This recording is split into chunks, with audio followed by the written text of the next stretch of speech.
1, 2, 3. 1, 2, double hook right hand. Boxing is a true science. It's a true art to it. Stay there. Micah Hunt is in the ring training for his second big fight next week in Florida with coach and mentor Yaya McClain. Hard, again.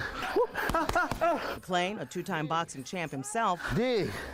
also trained and managed undefeated boxing champ Layla Ali, now his ex-wife. We were gonna have a small wedding, and he said, "No, man, you gotta have a big wedding. Friends, family, cousins, nieces, aunties, babies, everybody, man." They married 16 years ago in Pasadena, California. McClain's credited with successfully guiding and managing Layla's career. The couple divorced 5 years later. Everyone thought Christy Martin could beat Layla, and so I was like, all right, we'll make the fight. And we made the fight, and she was talking a lot of junk during the press conference, and she got in Layla's face, and you see what happened. McClain says his former father-in-law, Muhammad Ali, helped to shape him into the man he's become after his own father was killed when he was just 3. He was here for a purpose, and he told me before that, I'm boxing, that's to make me famous. That way I can go all over the world and spread the news about Islam and peace. McClain says Ali had been sick since 1984, and he was a proud man who never wanted anyone to feel sorry for him. We really should be happy because he's no longer suffering. Muhammad has done so much good that his good deeds far outweigh his bad, and that he is resting up in heaven. Catch, roll. As McClain prepares Micah Hunt for his big shot in the ring, he's teaching him some of the lessons he learned from his idol and friend, the greatest, the late Muhammad Ali. It's kind of stressed in our religion that, we realize that we all have this date. We can't be late, we can't be early, can't put it off. There's no substitution. This appointment is ours. We all must die. And he understood that. He's been my idol my whole life. Yeah, I'm just going to show my respects, and be there to see my man off. That's it.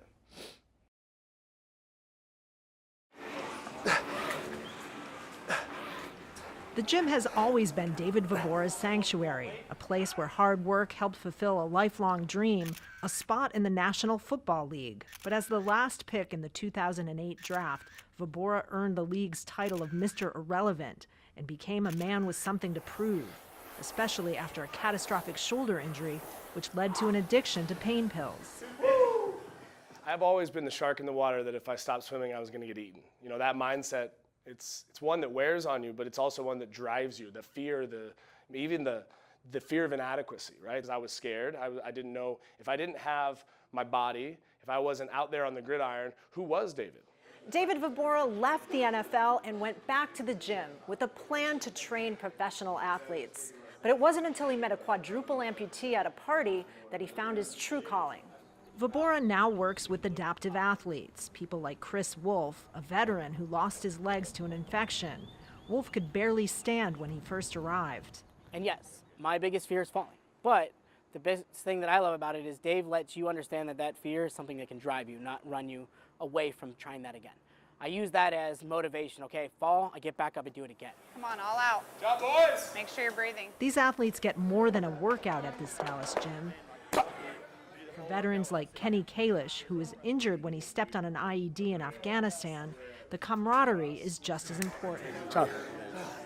And I'd say that's the biggest thing, is he makes you feel a part of something again. And a lot of guys, when they get out or get hurt, what are they going to do? They've known nothing else but the military. Get it, get it, get it, get it, get it. After finishing Vibora's 9-week course, double amputee Sarah Mae Hollingsworth is helping to train other disabled athletes. When I found this, I knew these are my people because they don't see limitations in me, and that's why I came here and what sets it apart.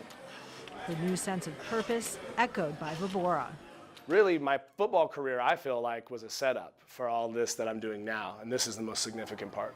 With millions of Americans suffering from some form of physical disability, he sees plenty more work and relevance ahead. Good. Kristen Salumi, Al Jazeera, Dallas, Texas. One more.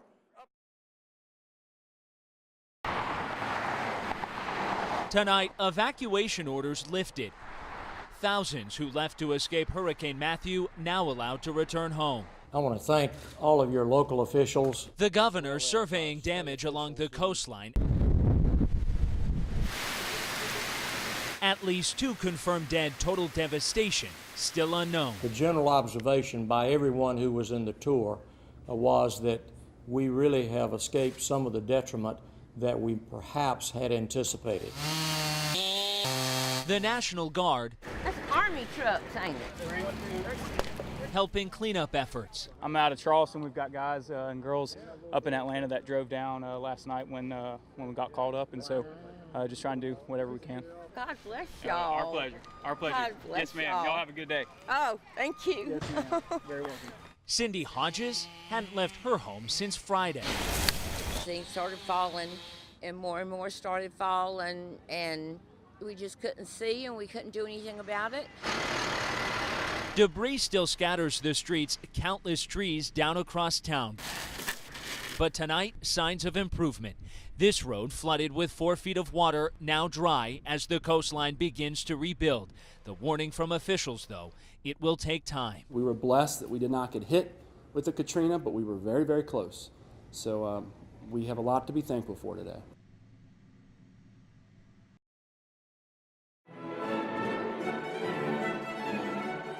Ludwig van Beethoven's Symphony No. 7 in A major, played by young musicians from the New York Youth Symphony. Founded in 1963 as a one-of-a-kind orchestra school for young people, its students learn music, conducting, and composition.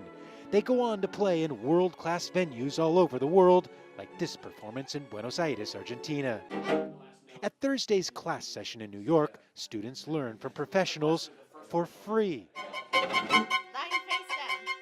There is no tuition. The school is funded in large part to an annual grant, some years as much as $80,000 from the National Endowment for the Arts, known as the NEA, an agency of the federal government.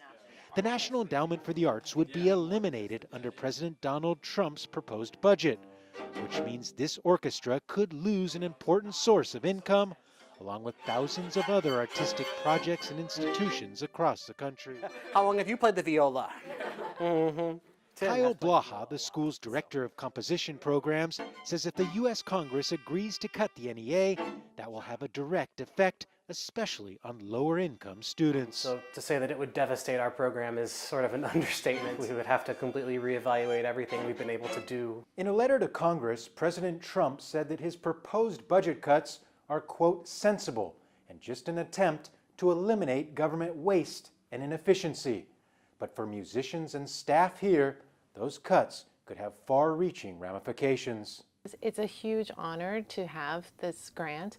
It brings in other donors as well. The ratio that the Arts Action Network has said is that for every dollar that the NEA gives to an organization, $9 in additional public and private funds are raised. Meaning a potential domino effect of disappearing funds, knowing that if or when the government money comes to an end, it will be that much harder to make sure the sound of Beethoven doesn't. Gabriel Elizondo, Al Jazeera, New York.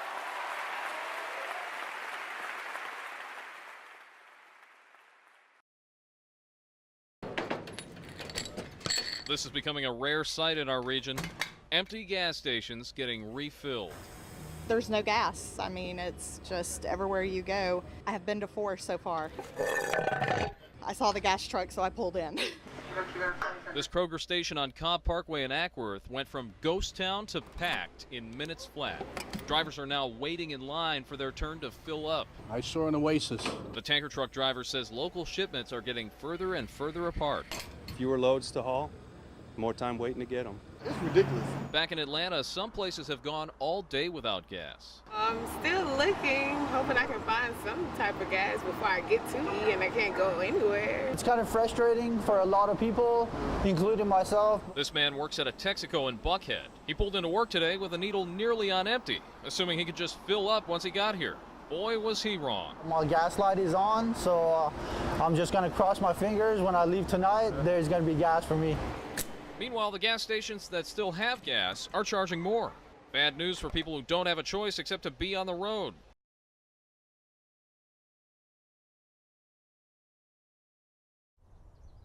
On the fertile plains of Kentucky, it's planting time. It was covered up, couldn't get the sunlight, so he's not as good and strong. Nobody calls them plantations anymore, but tobacco farms remain as much a part of the landscape here as the Kentucky Derby.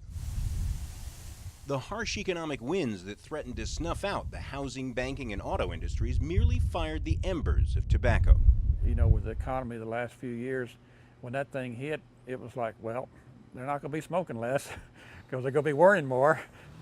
Times have changed for cigarette manufacturers. The big plants have gone the way of the barnside ad. Smoking is increasingly unfashionable here at home. It's demonized on cigarette packages themselves and vilified in government ads.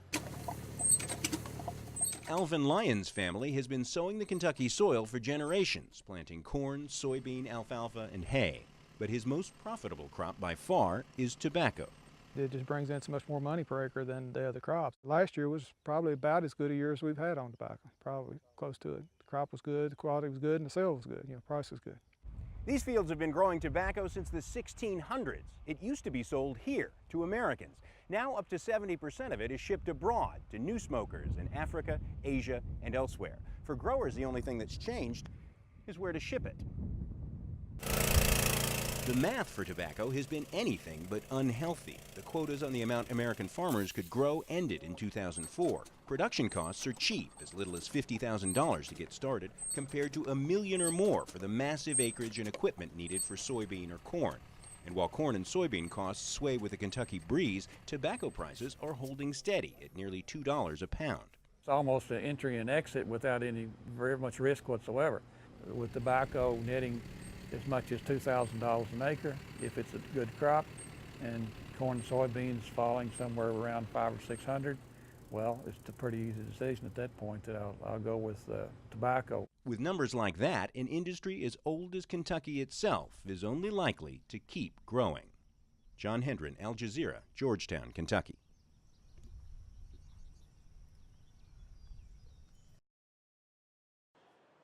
A wall of tattered and dirty backpacks, tucked away inside the American dreams of the people that carried them. They all belong to migrants trying to reach America through the Sonoran Desert along the U.S. and Mexico border. Evidence of the human stories that are at the heart of the issue of migration. The everyday things they packed for their journey, abandoned en route after they were no longer needed, some perhaps dropped by mistake or left by those who didn't survive. All of it is now art, part of an exhibit at the Parsons School of Design at the New School in New York. They were collected by Jason De Leon, an anthropologist and professor. For years, he's led expeditions to the desert to salvage and catalog the artifacts. Looking at things like tattered Bibles, worn out sneakers, family photos that have been recovered, these items speak to different people's experiences during this really horrific process. And you know, for me, collectively, they speak to a process that literally millions of people have gone through. On a 2012 research mission, De Leon and his students not only came across artifacts, but also a body of a young migrant from Ecuador. Some of the students were so impacted by what they saw, they got the GPS coordinates tattooed on their body in order to never forget it. And now that's been part of the exhibit. These are all artifacts that were collected on the border between Arizona and Mexico, and they were on the Arizona side. De Leon collaborated with two artists to bring this together. It's traveling across the country just as President Donald Trump begins to fulfill his campaign promises to deport illegal immigrants and build a border wall. No matter what you think about illegal migration, pro, con, whatever, nobody should be dying in the desert, and that's what's happening. So this is what this exhibition is about. The stories of real people through their personal belongings left on the ground in the desert in their search for opportunity they can't find at home. Gabriel Zondo, Al Jazeera, New York.